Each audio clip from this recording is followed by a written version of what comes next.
Hey there and welcome back to another video on this channel. In today's video I'm gonna show you how you can play Craftsman with friends. So if you want to play Craftsman with your friends, here's a step-by-step guide to get started.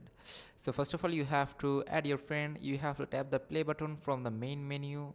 You have to go to the friends section from it. Okay, I'll show you. So here is it. You have to tap onto this play option right from here.